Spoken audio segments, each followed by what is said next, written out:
Rain hammered the windshield so hard the road almost disappeared. The old pickup drifted across the center line.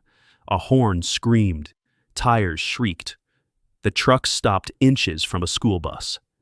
For a long second, nobody moved. Then the bus driver climbed down, rain pouring off his yellow jacket. "What are you doing?" he shouted. The man behind the wheel didn't answer. His hands clung to the steering wheel like he had forgotten how to let go.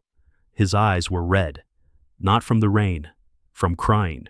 The bus driver stepped closer. "You okay?" The man blinked. I think I fell asleep." The bus driver looked inside the truck.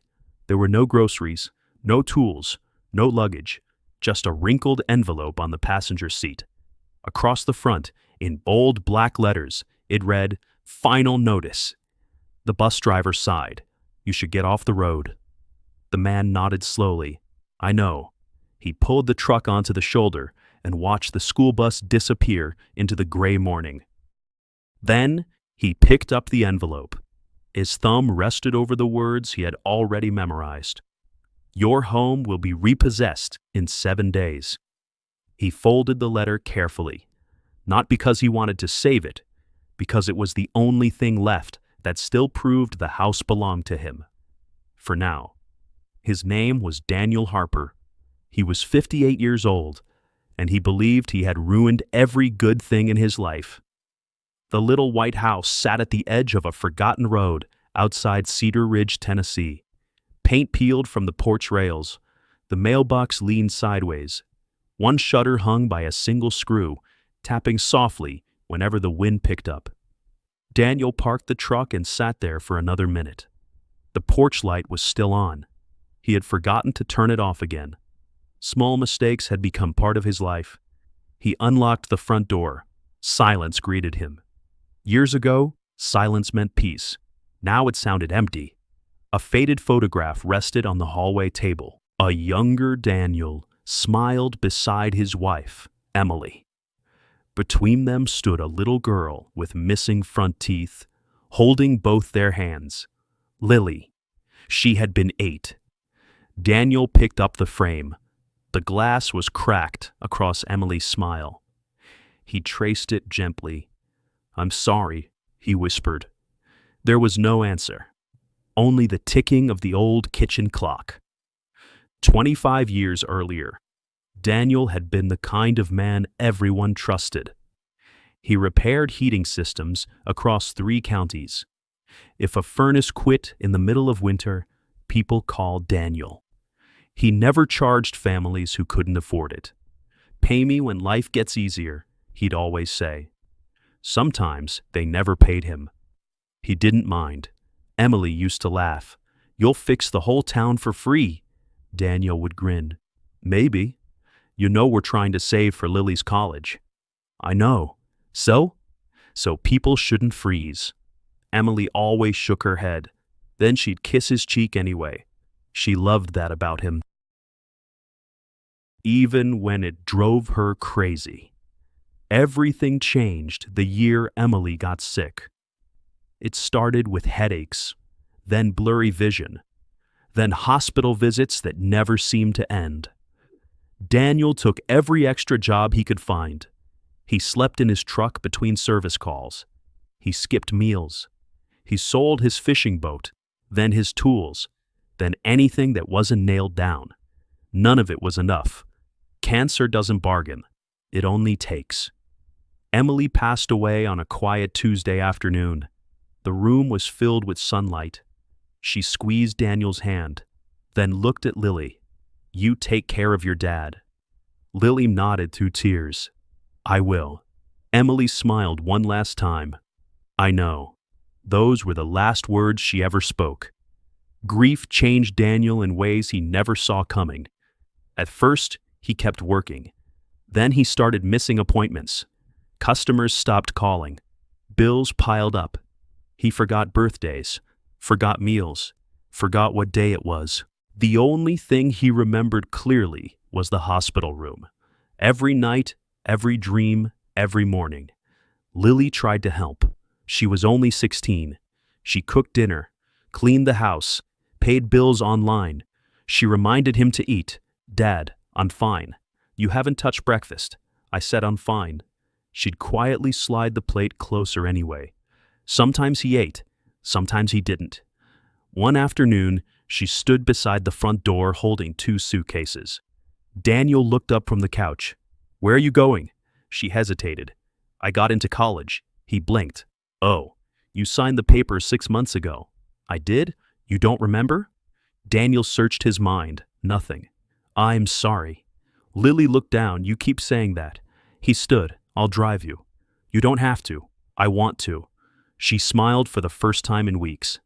The drive lasted 2 hours. Neither of them said much. When they reached campus, Lily hugged him tightly. Daniel hugged her back. "I'll visit." She nodded. "Promise?" "I promise." But promises are easy to make. Keeping them is harder. Daniel never visited. Not once. Months became years. Calls turned into voicemail. Voicemails became silence. Birthdays passed. Christmas came and went. Eventually, Lily stopped trying. Daniel told himself she'd call when she was ready. Deep down, he knew she was waiting for him. A loud knock pulled him back to the present. He opened the front door. His neighbor, Walter Jenkins, stood on the porch, carrying 2 grocery bags. Walter was 73, retired firefighter, stubborn as an old oak tree. "You eating anything besides coffee these days?" Daniel forced a smile. "I'm surviving." Walter walked inside without asking. "You look terrible."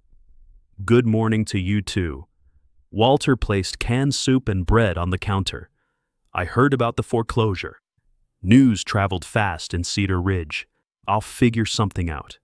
"How?" Daniel didn't answer. Walter sighed. "You should call Lily." Daniel looked away. "I don't even know if she'd answer." "You won't know unless you try." "I've already disappointed her enough." Walter rested a hand on Daniel's shoulder. "Son, sometimes people don't need perfect parents." Daniel swallowed hard. "They just need honest ones." That evening, Daniel sat at the kitchen table. His phone rested beside him. Lily's number was still saved. He hadn't deleted it. He had typed messages hundreds of times, never sent one. Tonight his thumb hovered over the call button. His heart pounded. He pressed it. 1 ring, 2, 3, 4, voicemail. He almost hung up. Then the beep came. "Lily?" His voice cracked. "It's Dad." Silence filled the kitchen. "I don't know if this number still belongs to you." He stared at the cracked family photo. "I've spent years telling myself I'd call tomorrow. I ran out of tomorrows." Another long pause. "I'm losing the house." He almost said more. Instead, he whispered the only words that mattered. "I'm sorry." He ended the call before he could lose the courage to do it. The phone stayed silent. 5 minutes, 10, an hour. Nothing. Outside, darkness settled over the little house. Daniel turned off the kitchen light and walked toward his bedroom. Then, a pair of headlights swept across his living room wall. A black SUV rolled slowly into the driveway. Daniel frowned. He wasn't expecting anyone. The engine shut off. The driver's door opened. Someone stepped out holding a small leather folder. Daniel couldn't see the person's face through the rain, but something about the way they stood made his stomach tighten. He unlocked the front door. The stranger walked toward the porch, then spoke 5 words that made the color drain from Daniel's face. "Mr. Harper, we've finally found you." The rain softened to a steady drizzle as Daniel opened the screen door. The stranger stood under the porch light, water dripping from the brim of a dark baseball cap.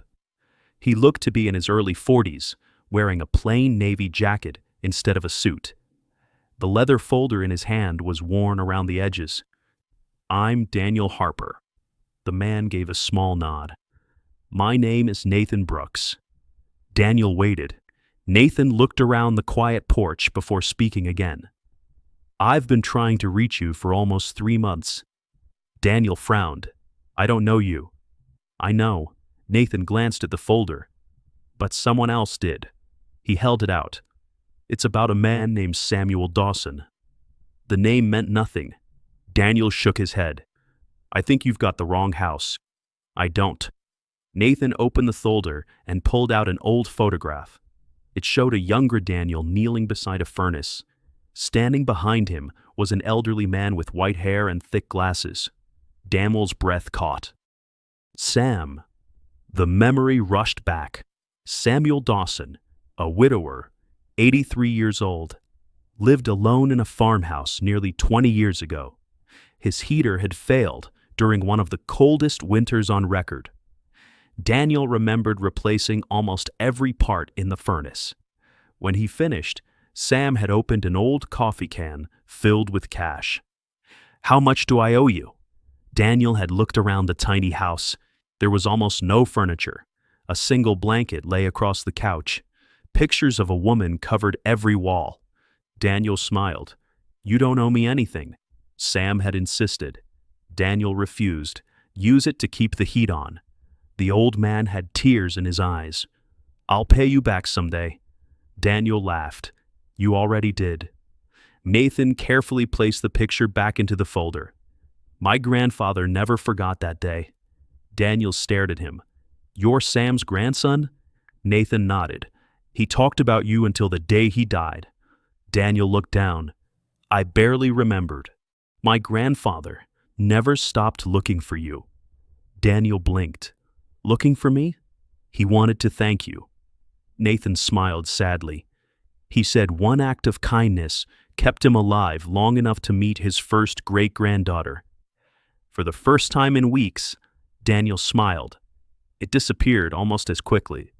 I'm glad. Nathan's expression changed. But that's not why I'm here. He reached into the folder again. This time, he removed a sealed envelope. My grandfather left instructions. Daniel accepted it with trembling hands. The paper felt old. Across the front, written in careful handwriting, were the words, For Daniel Harper, deliver by hand. Daniel looked up.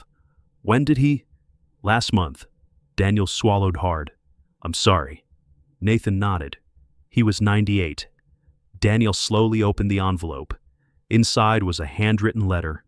The first line made his eyes sting. Dear Daniel, you probably don't remember me as well as I remember you. Soft, gentle, and reassuring, conveying warmth and comfort. Daniel let out a shaky breath. 20 years ago, you walked into my house when every room was colder than the snow outside. You fixed my furnace and refused every dollar I offered. You told me to spend it on groceries instead. You thought you were fixing a heater. You were really giving an old man another winter. Daniel couldn't continue for a moment. Nathan quietly looked toward the yard, giving him privacy. Daniel wiped his eyes and read on. Life gave me many chances to repay you, but I never found you. If this letter reaches you, then I hope you know your kindness echoed farther than you ever imagined. My grandson knows why our family believes that good people still exist. Please don't stop believing it yourself. Daniel folded the letter against his chest. It felt heavier than paper. It felt like forgiveness. Nathan cleared his throat. My grandfather also left you something else. Daniel looked up. Nathan handed him a small brass key. It opens an old storage unit. Daniel frowned. A storage unit? My grandfather told us not to open it. Nathan smiled. He said it belonged to your story, not ours. Daniel stared at the tiny key. What is inside? Nathan shook his head. I honestly don't know. Sleep never came that night. Daniel sat in the living room with Sam's letter on his lap. The key rested on the coffee table. What could an old storage unit possibly hold? Old furniture? Boxes? Tools? There was no reason for Sam to leave him any of that, unless, no, it didn't make sense. At sunrise, he grabbed his truck keys. The storage facility sat on the edge of town beside an abandoned railroad track. Rows of faded orange doors stretched across the property. The manager met him outside. "You Daniel Harper?" Daniel nodded. "I've been expecting you."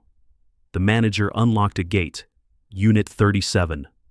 Daniel walked slowly between the buildings. His heartbeat echoed inside his chest. The brass key slid smoothly into the lock. He lifted the metal door. Dust floated through the morning light. Inside sat only three things: an old wooden workbench, a metal toolbox, and a cardboard box marked with black marker. Harper. Daniel stepped closer, his own last name. He opened the box. Inside were dozens of envelopes, every one addressed to him, every one returned to sender. He picked up the oldest. The return address belonged to Samuel Dawson. Another. For nearly 20 years, Sam had written letter after letter. Daniel had never received a single one. The addresses had been wrong after he moved. He opened one. "Dear Daniel, today my granddaughter graduated high school. She wanted to become a nurse because she remembers how strangers helped our family." Another. "Dear Daniel, I turned 90 today, still thinking about that freezing night." Another. "Dear Daniel, I hope life has been kind to you." Daniel slowly sat on the concrete floor. Someone had spent 2 decades thanking him, while he had spent 2 decades believing his life no longer mattered. Then he noticed the toolbox. Inside were his old professional tools. Daniel froze. He recognized every scratch, every dent. He had sold them years ago to help pay Emily's medical bills.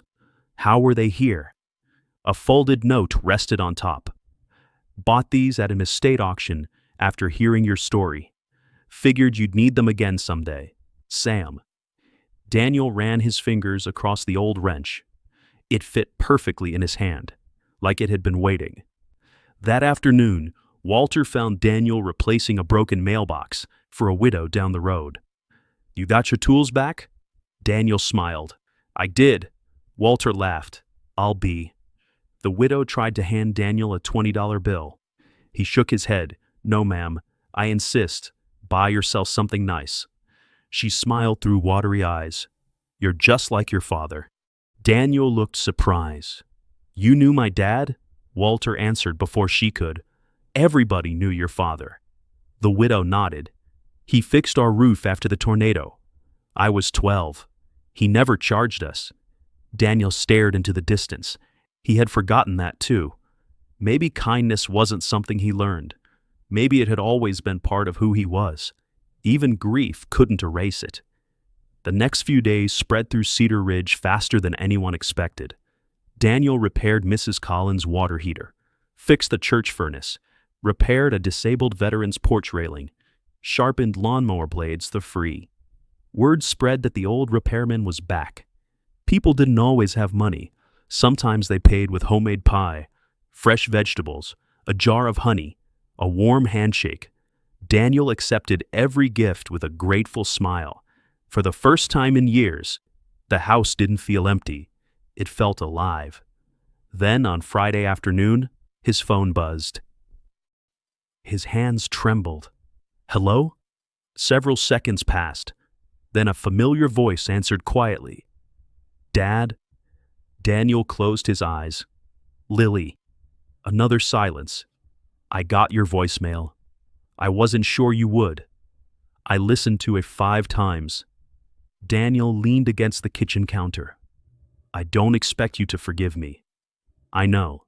I just wanted you to hear my voice." Lily took a slow breath. "Walter called me." Daniel frowned. "He did?" "He told me you've been helping people again." Daniel smiled faintly. "I forgot who I was for a long time." Her voice cracked. "I know." Neither of them spoke. Years of hurt sat between them.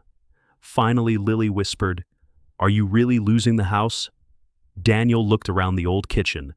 "The bank says I have 3 days." She didn't answer.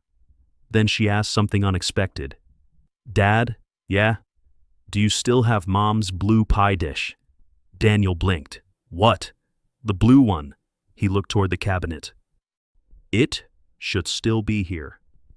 Don't throw it away. I won't. Another pause. I'll call you tomorrow. Before Daniel could answer, the line went dead. He stood there, staring at the phone. She hadn't said goodbye, but she also hadn't hung up in anger. It wasn't much, yet somehow it felt like the first crack of sunlight after the longest winter. Daniel had no idea that Lily wasn't the only person thinking about him. Less than 20 miles away, inside the county bank, a woman in a gray blazer placed a thick file on the branch manager's desk. He opened it, glanced at the first page, and looked up in surprise. "You're telling me this is Daniel Harper?" She nodded. "And if these records are accurate," the manager slowly closed the file. "We've been looking at the wrong man all along." The branch manager didn't touch the file for several seconds. He looked at the woman across his desk. "Where did this come from?" She slid a business card across the table. "It was delivered this morning." He read the name, Margaret Ellis, attorney at law. "I don't understand." "You will." She opened the file again. Inside were tax records, court documents, property transfers, and one thick envelope marked in red ink. Open only after verifying Daniel Harper's identity. The manager broke the seal. His eyes moved across the first page, then the second. By the third, he leaned back in his chair. "I had no idea." The woman nodded. Neither did he. At that same moment, Daniel was replacing the broken steps outside the town library. Children walked past carrying stacks of books. One little boy stopped and watched him work. "You build stuff?" Daniel smiled. "I fix stuff. My grandpa used to fix things." "He's still around?" The boy looked down. Daniel handed him a spare nail. "Then every time you build something, you'll remember him." The boy slipped the nail into his pocket like treasure. "I will." As he ran off, Daniel couldn't help smiling. For the first time in years, the weight on his shoulders felt lighter. Then his phone rang. It was the bank. "Mr. Harper, could you come in this afternoon?" Daniel sighed. "I already know what you're going to say. This isn't about the foreclosure." "It isn't?" "No. We really need to speak with you." The bank lobby felt colder than Daniel remembered. People stood in line, talking quietly. The same loan officer who had mailed the foreclosure notice walked toward him. This time, she wasn't carrying paperwork. She offered her hand. "Mr. Harper, thank you for coming." Daniel shook it cautiously. "You wanted to see me?" She led him into the manager's office. The branch manager stood as Daniel entered. "Please have a seat." Daniel remained standing. "If this is about taking the house early, just say it." "It isn't." The manager pushed the thick file across the desk. "Do you recognize the name William Harper?" Daniel frowned. "My father. He passed away 12 years ago." "Yes." The manager nodded. "We know." Daniel looked confused. "So?" The manager opened the file. "Your father co-owned 80 acres of farmland with his younger brother." Daniel blinked. "My Uncle Frank?" "That's correct." "They sold it years ago." "No." Daniel stared. "My father always told me they sold it after Grandpa died." The manager slowly shook his head. "The sale never happened." Silence filled the room. The property remained in both brothers' names. Daniel frowned. "My uncle never mentioned it. He passed away last year." Daniel nodded slowly. "I heard. He had no children." The manager looked directly into Daniel's eyes. "You were the last legal heir. The land was recently purchased by the state for a highway expansion." He slid another document forward. "The payment has been sitting in escrow while attorneys searched for the rightful owner." Daniel looked at the number, then looked again. His vision blurred. It was enough to pay every debt he owed, enough to repair the house, enough to breathe again. He whispered, "This can't be right." The attorney smiled gently. "We checked everything 3 times." Daniel covered his mouth. "I thought." His voice disappeared. I thought I had nothing left. The manager reached into the file one last time. There was something else. He handed Daniel a faded envelope. This was found inside your uncle's safe. Across the front, in familiar handwriting, were 3 words. For Danny. Daniel recognized the writing instantly. His father's. His hands shook as he opened it. Inside was a single letter. If you're reading this, then life probably didn't go the way either of us hoped. Daniel's eyes filled. I know I wasn't always good at saying how proud I was of you, but I watched people knock on our door for years asking for your help. I watched you work through snowstorms. I watched you fix heaters for families who couldn't pay. Your mother used to tell me the world would give back every kindness you planted. Maybe not today, maybe not tomorrow, but someday. Daniel couldn't stop crying. The room disappeared behind tears. His father had believed in him all along. The foreclosure was canceled that afternoon. Walter was sitting on Daniel's porch when the old pickup rolled into the driveway. You look different. Daniel laughed through wet eyes. I think I do. Walter noticed the folded papers. Good news? Daniel handed him the cancellation notice. Walter read it twice. Then he pulled Daniel into a hug. I knew it. I didn't. Walter smiled. You do now.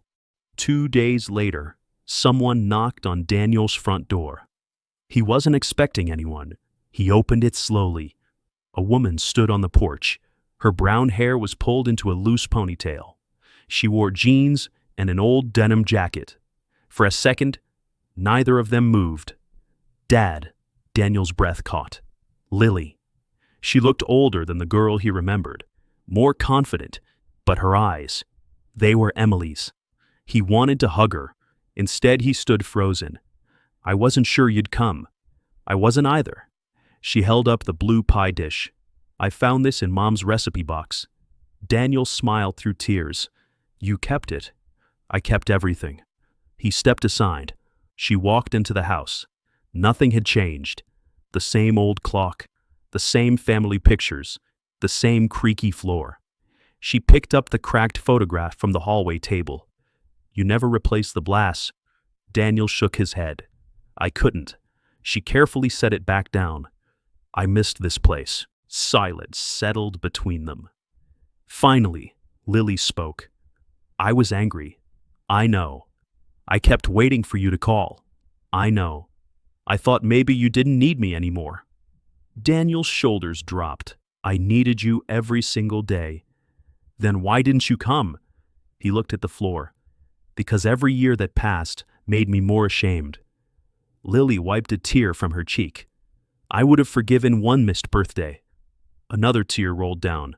I would have forgiven 10. Daniel's voice cracked. I didn't know how to face you. She walked closer. You just did. He looked up. I can't give you those years back. I know. I'm sorry. I know. He lowered his head. Then he felt her arms wrap around him. For the first time in nearly 15 years, father and daughter held each other without letting go. Neither of them tried to stop crying. Neither of them needed words. The silence said everything. She laughed when Daniel burned the rolls. You still can't cook. I was hoping you'd forgotten. Never. After they ate, she walked into the living room carrying a small envelope. I almost threw this away. Daniel opened it. Inside was a drawing. Crayon, faded with age. A little girl holding hands with her mom and dad in front of a tiny white house. Across the top were crooked letters. My family fixes everything. Daniel stared at it for a long time. Then he smiled. No. Lily looked at him. What? He gently touched the picture. We don't fix everything. She nodded. No. But we can always start fixing the next thing. Over the following months, Daniel repaired more than furnaces. He repaired fences after storms, wheelchair ramps for veterans, broken sinks for single mothers, playground benches at the elementary school. When people asked how much they owed, he often smiled and said, "Help someone else when you can. The word spread through Cedar Ridge. A teenager mowed an elderly neighbor's lawn for free. A waitress quietly paid for a stranger's breakfast. The hardware store started a shelf where people could leave extra supplies for families in need. Nobody called it a movement. It was simply neighbors taking care of neighbors. Daniel never asked for credit. Seeing it happen was enough. One crisp fall morning, Nathan Brooks returned. "I thought you'd like to know something." Daniel poured him a cup of coffee. "What is it?" "My grandfather wrote one final note." Nathan unfolded a small piece of paper. "He asked me to read it only after I found you smiling again." Daniel laughed softly. "Guess it's time." Nathan read aloud. "Kindness is strange. It leaves your hands and spends years finding its way home." Daniel looked across the yard. Walter was helping a little boy build a birdhouse. Lily was planting flowers beneath Emily's favorite window. Children rode bicycles down the quiet street. The old porch light had finally been replaced. The mailbox stood straight again. The house no longer looked forgotten. Neither did the man who lived inside it. Daniel realized something then. The last chance to fix his life hadn't arrived with unexpected money. It hadn't begun with a legal document. It had started the moment he chose to pick up his phone and say the two hardest words of his life: "I'm sorry." Sometimes redemption doesn't arrive all at once. It comes one honest conversation, one act of kindness, one forgiven mistake, one repaired heart at a time. And years later, when the people of Cedar Ridge spoke about Daniel Harper, they rarely mentioned the inheritance, the foreclosure, or the land. They remembered something much simpler. If your furnace failed in the middle of winter, if your porch collapsed after a storm, if your hope was running low, there was an old pickup that would always find its way to your driveway. And every child who grew up in that little town knew the same story. Not about a man who got a second chance, but about a man who discovered that the greatest thing anyone can ever fix is another person's belief that tomorrow is still worth waiting for.